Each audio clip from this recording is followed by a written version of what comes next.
वालों की जिंदगी बदल जाए। थोड़ा सा मैं बीजेपी के बारे में बोलना चाहता हूं। मैंने शुरुआत में कहा कि बीजेपी को सिर्फ कर्नाटक में नहीं पूरे देश में 40% कमीशन वाली सरकार कहा जाता है। और यह नारा मैंने नहीं दिया है, यह नारा कर्नाटक के लोगों ने, कर्नाटक की जनता ने दिया है। आपने पिछले 5 सालों में अपनी आंखों से देखा, बीजेपी के भ्रष्टाचार को आपने देखा और आपने सहा।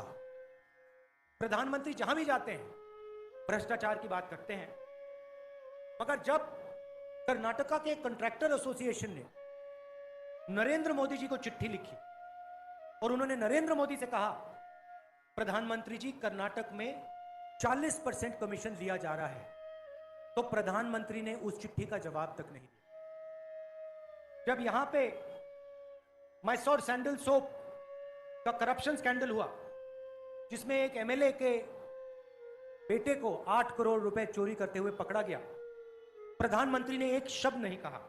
जब जॉब स्कैम हुआ, नरेंद्र मोदी जी ने एक शब्द नहीं कहा। जब पुलिस सब इंस्पेक्टर को 80 लाख रुपए ब्राइब दिया गया, प्रधानमंत्री ने एक शब्द नहीं कहा। अच्छा, नरेंद्र मोदी जी ने एक और सवाल उठाया।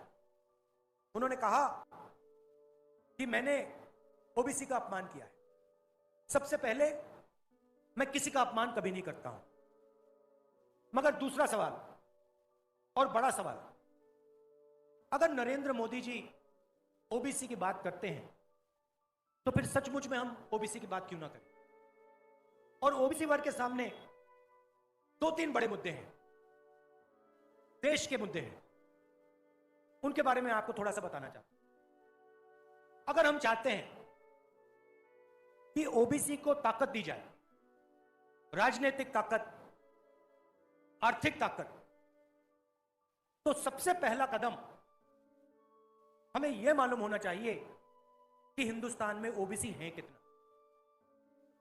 अगर हम ओबीसी को ताकत देना चाहते हैं तो पहले यह समझना होगा कि देश में ओबीसी कितने हैं, दलित कितने हैं, आदिवासी कितने हैं।